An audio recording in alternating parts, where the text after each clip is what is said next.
Okay. So, we are going to continue talking about graphing. Last time we learned how to graph straight lines and parabolas.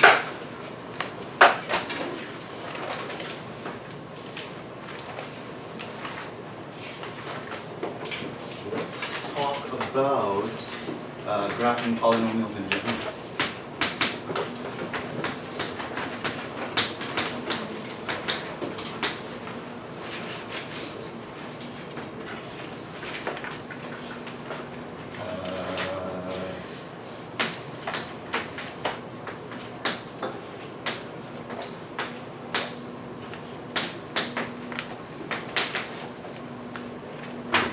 Let's look at graphing linear and quadratic polynomials.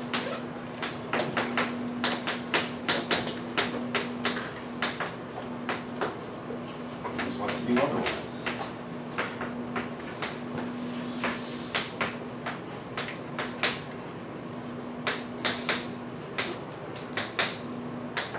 So, there are some main steps that you want to take. Step one. This is to find the zeros of the polynomial.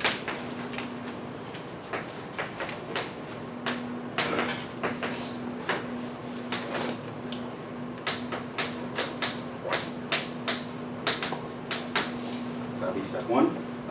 What are the zeros? These are. Many ways you can think of them. One is the X-Intercepts. Zeros is just another way for X-Intercepts. Talk about the zeros of a polynomial or a function. We talk about the X-Intercepts of the function. That is the X values that make the polynomial zero.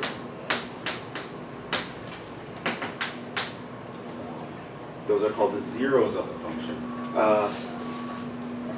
AKA, you might also refer to them as the roots of the function.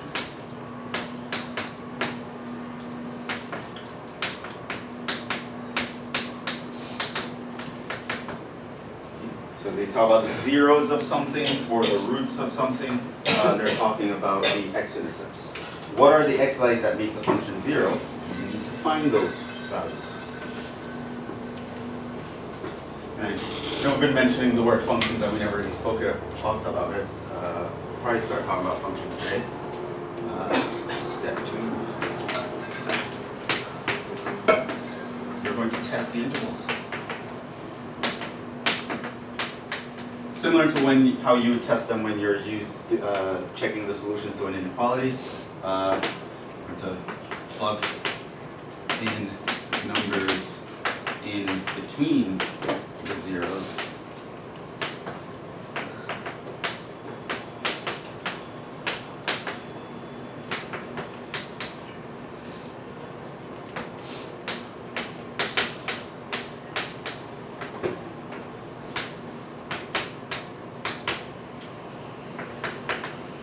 If you get a positive number, what that means is that your graph is going to be above the x-axis. If you get a negative number, it means that your graph is going to be below the x-axis. You will either get above or below because zeros is when you're on the x-axis. So other than that, you're going to either be above or below it. And you can figure out when you should be above or below it by plugging in numbers into the intervals and seeing where you're positive or negative. Positive means you're above, negative means you're below. That is step two. Step three, kind of optional, but it is helpful, I would say.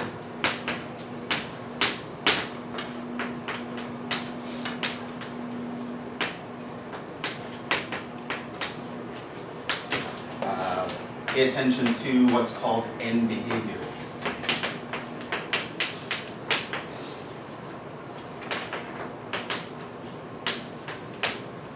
This is how your graph will behave towards the ends, not as a point, but just in case in terms of how they're growing, how they're moving, that sort of thing.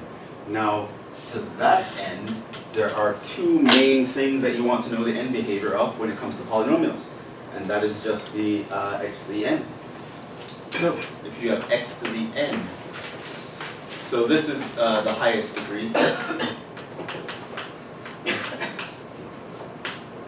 Right? So look for the x value in your polynomial with the largest power. And let's say you see that n is even. Then it turns out that the n behavior will be boom, boom. Or let me, you don't have to erase this, but I'm going to put two things beside each other.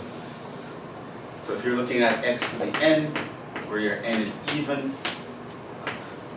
the n behavior means that both sides will be going up. If you look at a negative x to the n, n is even. Means that both sides are going down. Now, technically this is something you'd be able to figure out by just testing the intervals, but I just want to emphasize that there's going to come a point where they're just going up forever, or they'll both go down forever. Right? So there's nothing else to test after that point. And the idea here is something that you should know in general, I think. If you look at y equals x to the n, for n even, all of those guys look like polynomials. All of those guys look like parabolas. The difference that's going to happen is that the width of the parabola is going to change the higher the x value. So let's say that is x squared, then your x to the fourth is going to be a little wider. Then your x to the sixth is going to be a little wider. Then your x to the eighth is going to be a little wider, and so on and so forth. So all these graphs, if you just have x to the n by itself, there's no plus any other blah, blah, blah. They're all going to look like parabolas. They're just going to be wider the higher the power. But you'll notice that all the ends will point up in both directions. And if I put a negative in front of any of them, of course, it'll point down in both directions. So that's what happens if the highest power in your polynomial is even. Conversely, if n is odd, versus you have a negative thing where n is odd. In the odd case, one side is going to go up and the other side is going to go down. Right? So if you are a positive x to an odd integer, the right side is going to go up and the left side goes down.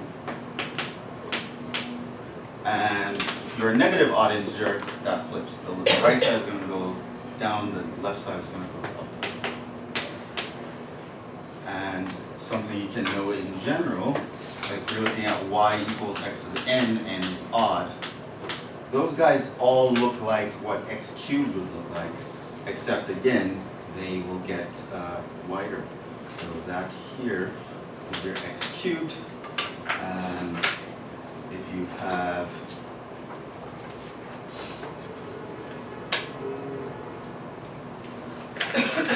x to the fifth, and then whatever you can do x to the seventh, etc. Right? They're all going to look like that. You'll notice that the right side is going to go up, the left side is going to go down. And this is assuming that there's no other plus blah blah blah attached to it. But all odd and even graphs, when the highest power is odd or even, the end behavior is going to behave according to this rule. So you can just know that ahead of time. You don't have to actually test the ends. You actually will know what the ends will be in the first place.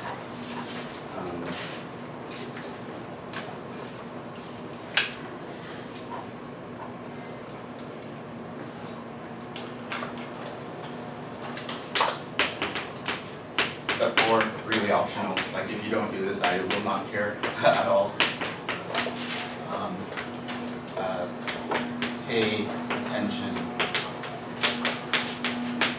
to concavity, and I will simply bring this up in a later example and just kind of talk about it on the fly, because whether or not you actually pay attention to this, I'm not going to care. When you go to Calculus 1 though, it's going to be a big deal, and when you get there, they're going to deal with it in extreme detail, and you'll know how to worry about that when you get there. But I'm going to point out an example, in particular the example that was on the bonus to the quiz, where knowing about a concavity might make your graph look a little bit more accurate. But that's basically it. Let's actually go through some examples and actually see, and actually apply this stuff.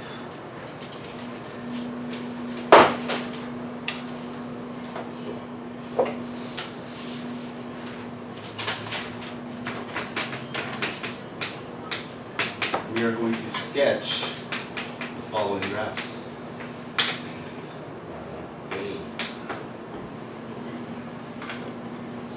Well, that one's a quadratic. Let's skip that. I was already talking about that.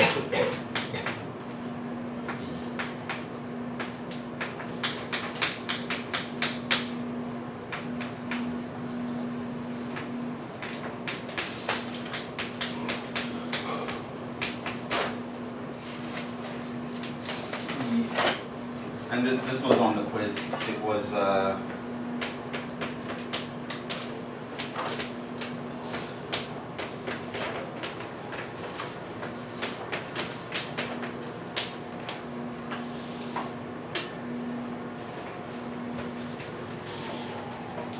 think the other version was very similar to this, or maybe I just like took a negative of this or something like that. So yeah, the other version, pretty much you're going to take the picture that I'm going to draw here and flip it upside down.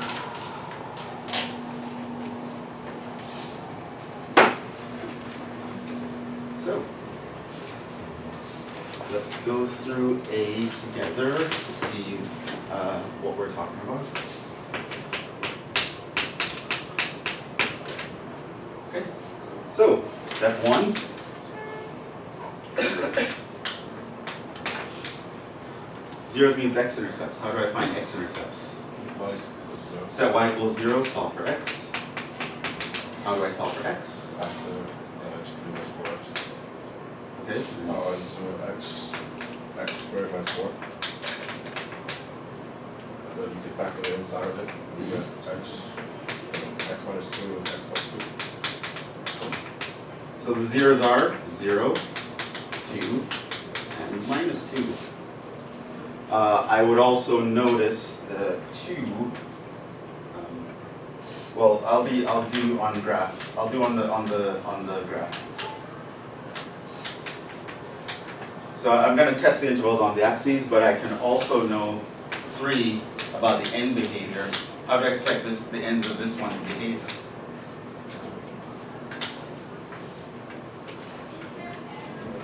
What's the right side doing? Huh? It's just going up. What is the left side doing? Going down. Whatever picture you draw, that's how the end should look. If you draw anything else, it's wrong. Okay. So now what I'm going to do is I'm going to go in and I'm going to start drawing the axes. Here's your x, here's your y, and I am going to put in the x-intercepts. 0 was one of them. Minus 2 was another one. 2 was another one. So what I'm going to do, I already know how the ends are going to behave. The graph is going to be down here. And over here, the graph is going to be up here because that side is going to go up, that side is going to go down. So now I'm just marking X marks the spot where they're going to go. And I'm going to actually start testing values. So at this point, I can say test -1. What I'm going to do is I'm going to plug it into this function, or in fact I can plug it into the factored form of the function. I didn't change the sign or anything. That might be easier to see. Put a -1 for x. This will be a negative times a negative times a positive. So that's a negative times a negative times a positive, right? So that's going to be a positive. So my graph is going to be on top of the x-axis. Then if I go here, plug in 1. That's going to be a positive, that's going to be a negative, that's going to be a positive. Therefore, the entire thing is negative. So it's going to be positive, negative, positive. So the graph is going to be below. So I know I'm going to draw a graph that's passing through those 3 points. That's down here, then up there, then down here, then up there. And polynomials are very nice. They're very curvy, so you just try to be very flowy and artistic while you're doing this. So you're down here, you have to go up to hit this intercept. Where do I go now? Well, I'm supposed to go up, so I'm going to go up. But then I have to turn back around to hit this intercept. okay, where do I go? Well, now I'm supposed to go down, and then I have to turn back around to go and hit that intercept, and now where I'm supposed to go? I'm supposed to stay up. That's your graph. Yeah. Do you care if instead of using plugging in points, we just use the multiplicity?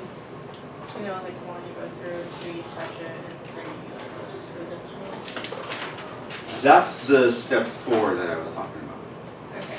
Yeah, so that's optional. Just gotta use that instead of plugging in points. Sure, you could.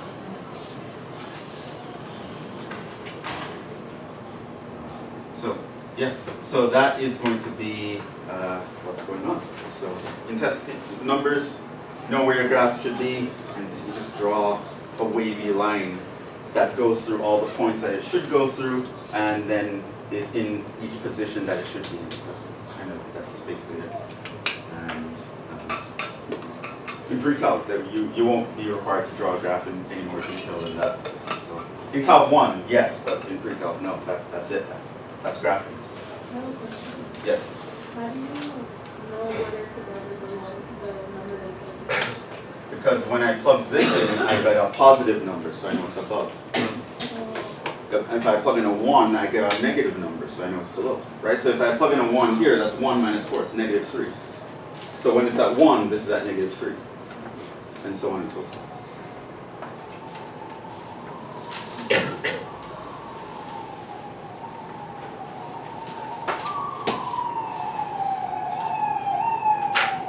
Okay, E.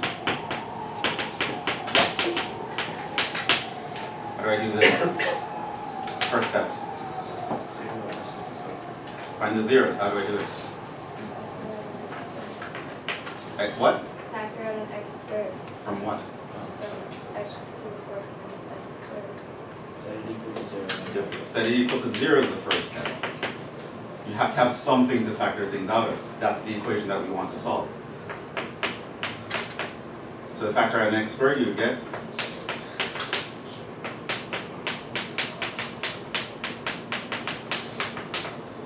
that.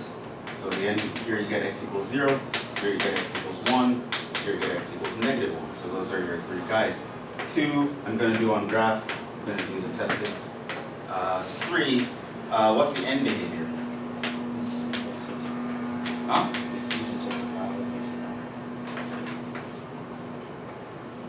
I didn't hear what you said. I said it's even. It's so even. facing up. So both are up.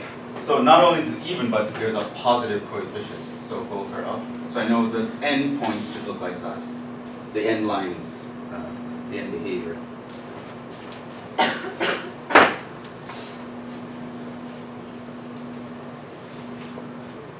Now, now where we go and we graph it.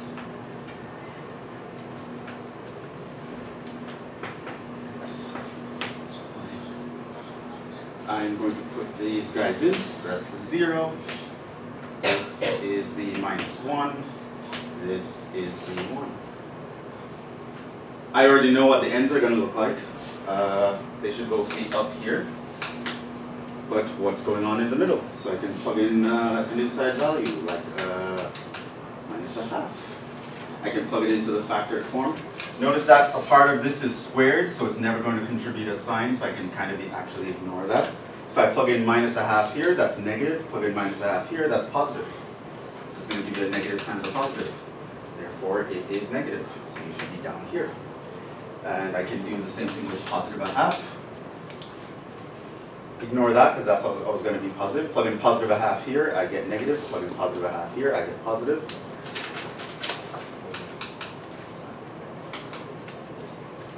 Negative times positive. And that means the graph is still negative. It's still down there. So now I just have to draw a graph that has those properties. I probably just make it look nicer. Let me make this longer.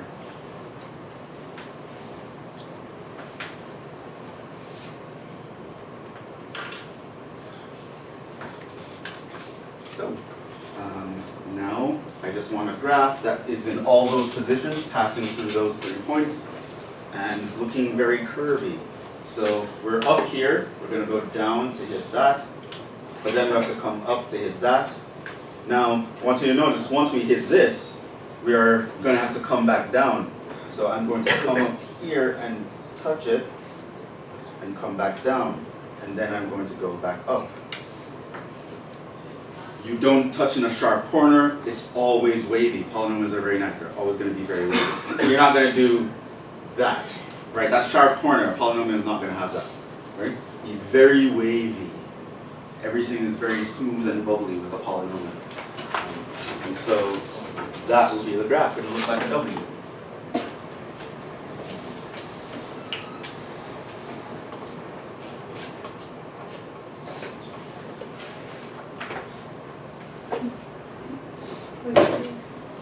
Question?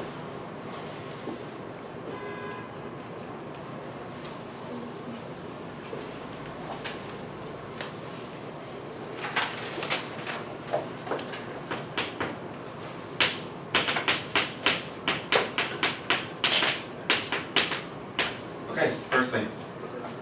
Set it to 0. X cubed plus x squared minus 9x minus 9 equals 0. Solve.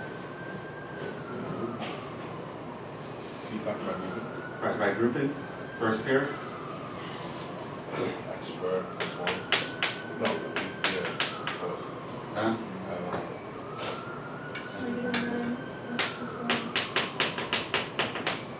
So that's a common term. Factor that out. You're left with x squared minus 9. Can go further. X minus 3, x plus 3. So my x equals negative 1, x equals 3, or x equals negative 3. 2, of course we're gonna skip 3. I know the end behavior. What does the end behavior look like? Up and down. Up on the right, in particular, down on the left.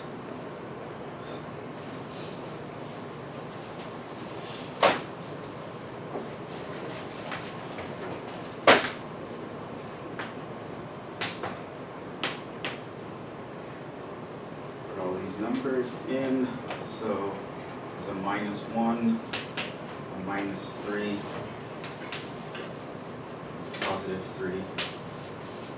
I know my graph is down here, and I know it's up here, but in between that, I do not know.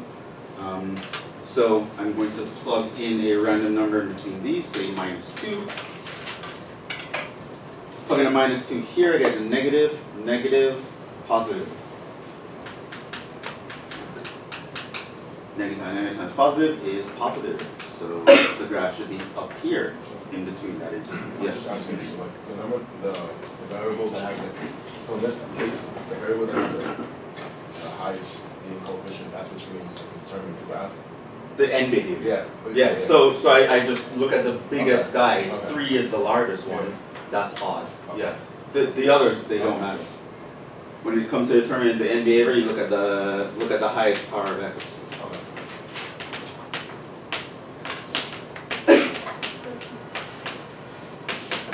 The lower ones aren't going to matter for the end behavior. The lower ones is what is going to create like the different intercepts and that kind of thing. So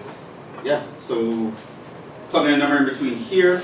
I didn't find a y-intercept, and that's always a nice thing to know anyway, as well as plugging in 0 tends to be really easy. So I plug in 0 as the next test point. If I plug in 0, I would get positive, negative, positive. So that's negative. The graph should be down here. And that's everywhere. So now I'm going to draw a graph that has passing through those points in those positions and be very curvy with it. So come from down here, go through that. I'm going to have to turn around to hit this. Then I'm going to have to come back around to hit that.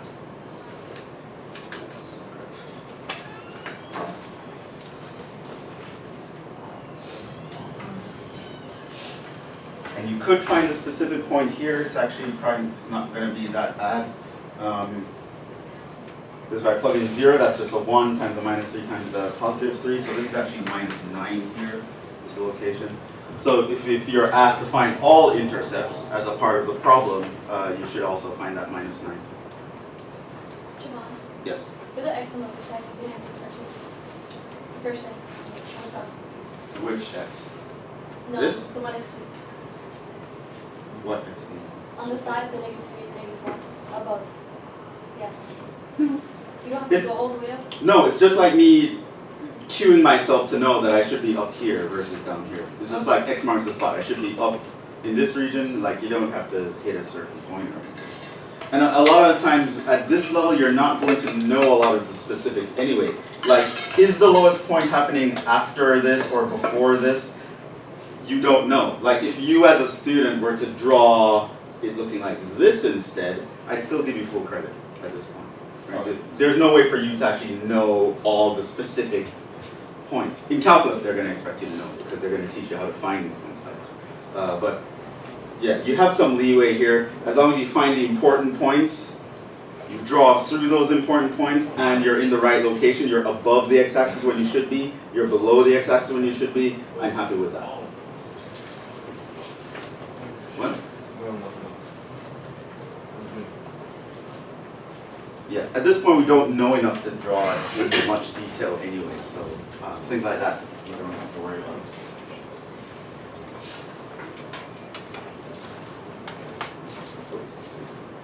How about you guys try this one, the one that was on the bonus, see if there's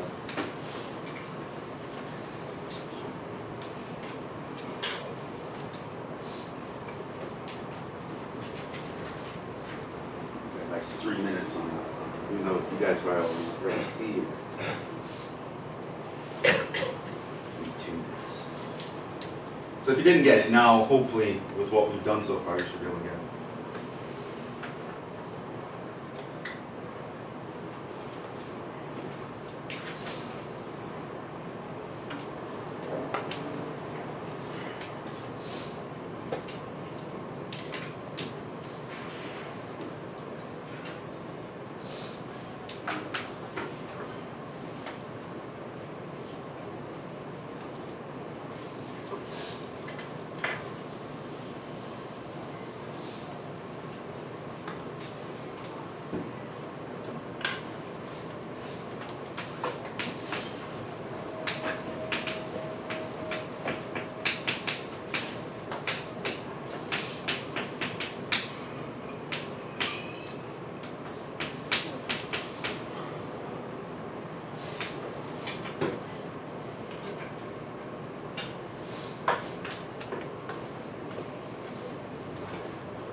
Again, when you're reviewing, the most important part of the example is not the example itself.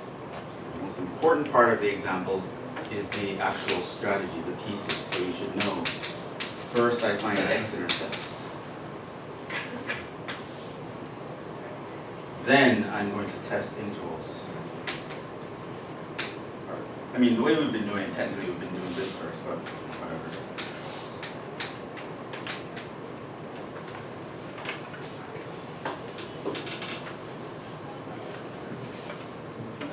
Then we can figure out end behavior. These can be switched, actually. I think the way we've been working it out, we've been switching the order of these two. But the actual details shouldn't be something you're worried about. The actual details is factoring and solving equations, which you should have under control like weeks ago. Right? So when you're reviewing this, you know these 3 bullet points, that's very efficient. You've studied. Like you read these 3 things, now you've studied graphing. Right? It takes like 5 minutes. Right? And so that's how you really want to keep things. Because you don't want your brain to get overwhelmed. Oh, I'm going to read all this stuff. It's not going to go well for you if you psychologically feel overwhelmed. So memorizing strategies, not only do they help you know what to do, but it actually makes your brain work a lot easier. And so you don't end up getting overwhelmed and stressing yourself out. They're writing a bunch of things on the board. Really, there are only 3 things to remember. And 3 things that you would know individually how to do already from previous sections.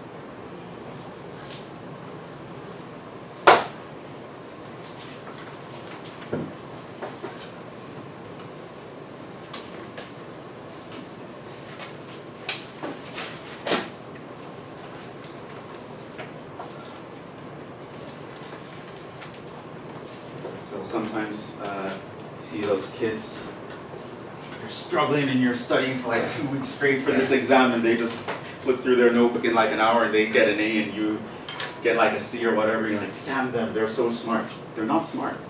They know what to pay attention to. You're reading 100 things, they're reading 5 things because they know what the important things are to read. And they just know, if I read these 5 things, I automatically understand these 100 things. Whereas you're trying to memorize the 100 things. It's not how it works. You learn the strategies.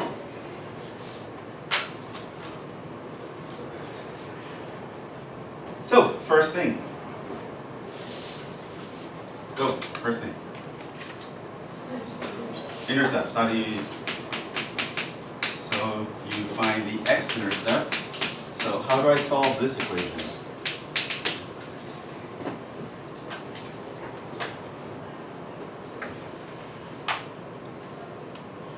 What do we do?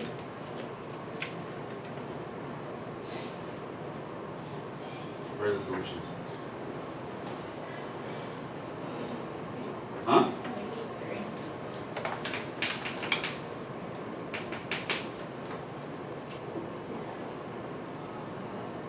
That's the only one? Huh? And?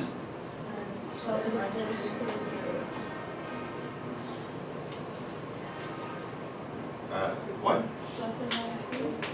Plus or minus 3? Square root of first. Square root of negative. I mean negative 9. It's technically plus or minus the square root of negative 9. What's that? It's 3i, but we can't graph I. So that, no real solution there. There are only 2. So minus 3.5. So the thing is, this is already in factored form, so you don't have to do anything. Set each factor equal to 0. That's a 0 factor problem. Then 2. What does the end behavior look like?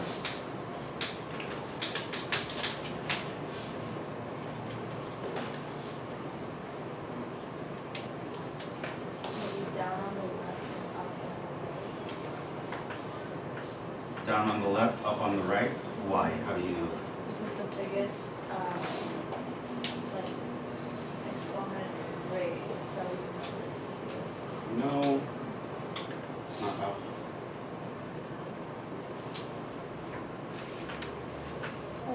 How do you figure it out? Yeah? when you distribute the You have to worry about multiplying out and distributing, right? So this guy here is going to give you an x squared. The highest guy here is going to give you what? x cubed. Yeah, so the biggest guy over here is going to give you an 8x cubed. The biggest guy over here is going to give you an x squared. Now ultimately you're going to have to do the distributive law and multiply everyone out, right? So ultimately the highest power is going to be the sum of the highest powers. So that's going to be a square plus a cube plus a square, which gives you, it's actually an x to the 7th graph. Now that happens to be odd, but it didn't have to be, right? So I could have put an x to the, I could have put a 5th power here, and if you look at that as like a 5th power, you would have been incorrect because that would add up to an even power at the end. So be careful. So when we talk about the highest power of x, we are talking about in the expanded form, not the factor form. So when I multiply out, the highest power is going to be an x to the 7th. Now this happens to be odd. So that is still the correct end behavior because there's a positive coefficient. Right? Now there are tons of ways that I could have changed this to be a negative coefficient. I believe on the other version, I actually put a negative sign here. I could equivalently make things negative by putting a -1 minus 2x inside there. And then it would have flipped the other way. So you have to be very careful. So that's the end behavior. So now what I'm going to do is I'm going to start drawing this on the thing and testing it.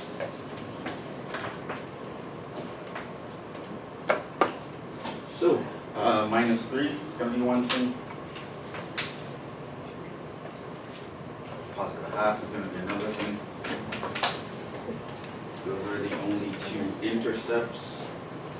So what we're going to do, I know that the graph should be down here and up here, right? And that's just, I don't have to hit the x specifically, it's just me knowing the general region where I should be. And where should I be in between? So I can plug in a nice number, let's say 0 would be nice. Now if I plug in 0,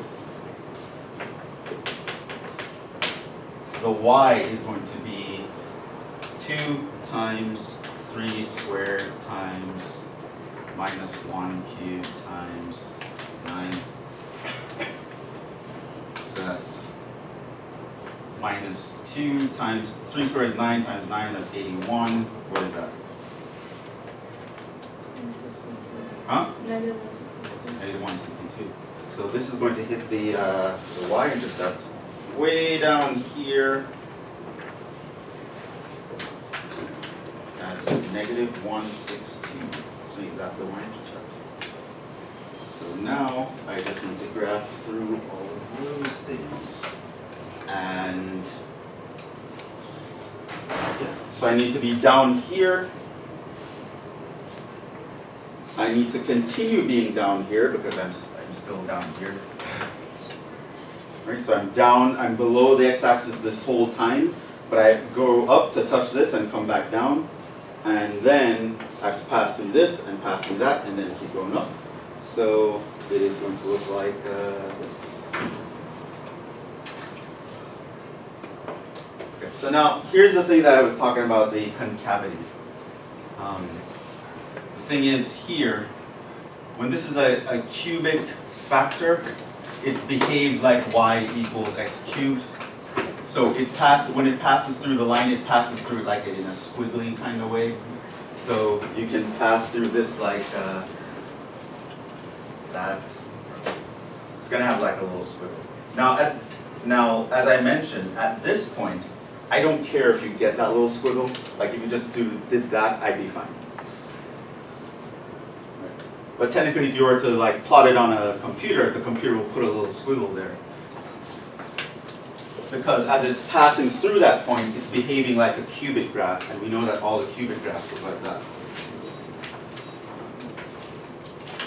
It's also worth mentioning, this is squared, so when it's passing through this point, it looks like a quadratic.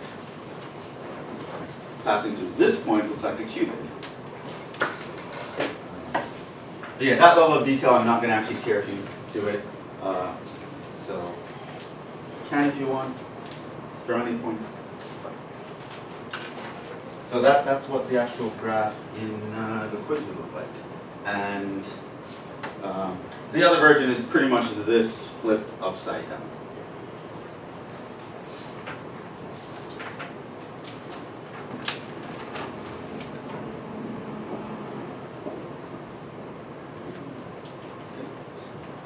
That is fine.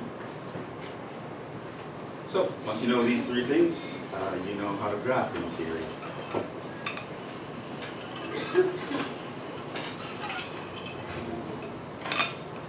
Let's graph. Being able to draw the picture of things is going to be very important. So here, I'll just straight up ask you to draw a picture. You're not necessarily going to have to use it for anything, but in calculus and beyond, you having a picture is going to help you calculate other things and have an idea of how things are going to go otherwise. Now, let's start the next topic. Something we're all familiar with, so let's just breeze through some of these definitions. Want to talk about functions. That's the one topic that everyone is like, oh my god, we've seen this over and over, beating us to death here. Okay, one more time. One more time. Okay, functions. Let's just start with the definition. A function is a rule that assigns to every member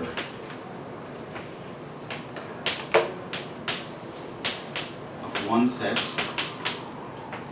called the domain of the function,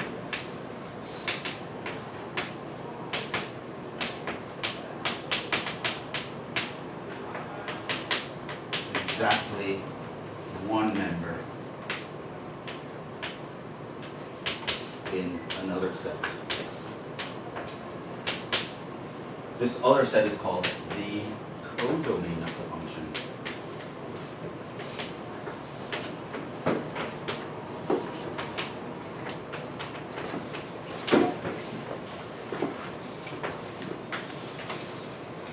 This is an abstract definition, but I'll mention a little bit about what this, how you can interpret a function here soon. The set of elements in the codomain that are assigned is called the range of a function. The range of a function. So, all that is to say, functions describe a very special kind of relationship. Different things can have different kinds of relationships, and a function is a way to describe one kind of relationship. If I can have a set of things, which is, I call the domain of the function. I can have another set of things, which I call the codomain of the function. What a function is going to do is everyone who is over here, it is going to connect it to somebody over here in such a way that everyone over here is only connected to one thing over there. So there should be only one line proceeding from anything over here. If there are two lines proceeding from it, it's not a function anymore. Now, it's possible that not everyone over here gets connected, but everyone over there needs a connection. That's just how the function works.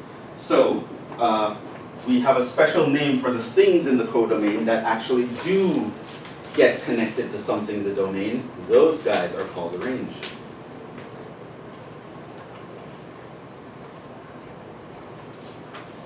So a function is just a mathematical abstraction of a special kind of relationship. You can connect everyone by one line to one other thing. So, for example, to give you a more down-to-earth example, I guess, being a child of, if you want to have a function to identify, say, a biological father, that is actually a function relationship. Each person, I guess one day technology is going to be such that this is not true, but at the moment it's still true. Each person is going to have one biological father. If I were to do it the other way, being a child of, or being a parent of, that is not a function because you can't have one person having multiple children, right? So the first one, I can represent that as a function mathematically. The second relationship, I can't represent a function, right? So connecting children to biological fathers is a function. Connecting biological fathers to children, not a function. Okay? A function is a very special kind of relationship, has to work in a specific order, and has to work under specific criteria.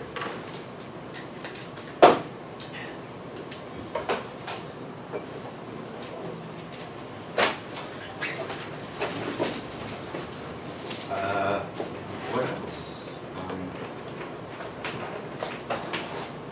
You can name functions. Typically, with lowercase letters.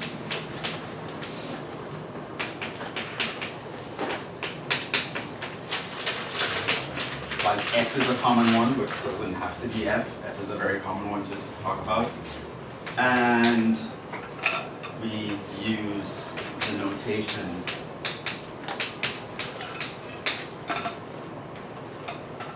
y equals f of x. Now in this notation, what does that mean? This says y is a function of x. It also means that y is or equals f of x. That's how you read it. What that means is that f is the function. So that's the rule. And what's going to happen is that x is a generic domain element, and your y is a corresponding range element. So when other names for this guy, which I've been mentioning for a while, if you've never understood what I was talking about, now you're going to understand. This guy is sometimes called the input variable, or it's called the independent variable.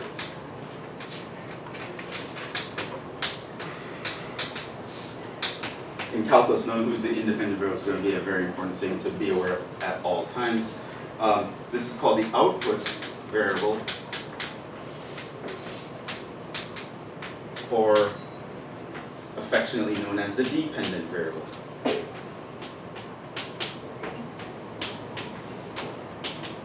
Do not be married to the specific letters. They could be anything, in fact, but it's a very generic thing for us to call it y equals f of x. Everyone says y equals f of x. Everyone knows x as the input, y is the output, f is the name of the function. But all those letters can change. So I could write p equals t of u, and that should be understood. That's a function whose name is t. U is the input, p is the output. Right? So don't be married to the letters, even though they will very commonly be used in this class and the other classes. So we can name functions, and we can use this notation. So this doesn't mean multiplication. It means like you take the x and you plug it inside the f, which we'll talk a little bit more about when we talk about evaluating functions. And we can create a rule. Now,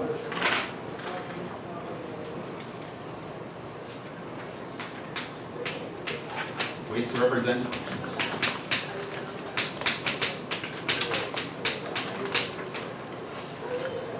We can use one, mapping diagrams, which is actually the diagram that I used earlier on the board. You can use a set of coordinates.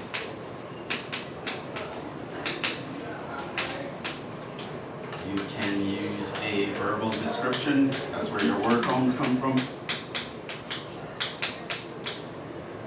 You can use a table of values.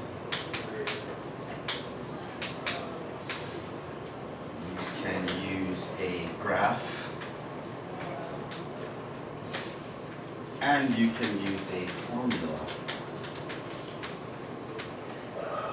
which we often call the algebraic representation of the function.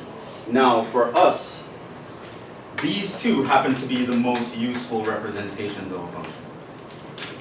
In other contexts, it might be otherwise. So, for example, in like a statistics course, you probably would care about the table and the graph more than the actual formula, because the formulas tend to be ugly. But for us, we'll tend to care about the table more, which means if you are told a function in any one of these forms, you would more than likely want to translate it to a graph or a formula in order to actually do any math with it. So I'll stop there. Next time we'll just get into what each of these are specifically. Talk about evaluating functions, and talk about inverse functions after that. And then we'll talk about, that'll give us leave to talk about all kinds of interesting stuff, like log functions, exponential functions, trig functions. They're coming. Okay. We'll stop there. I will see you guys on Thursday.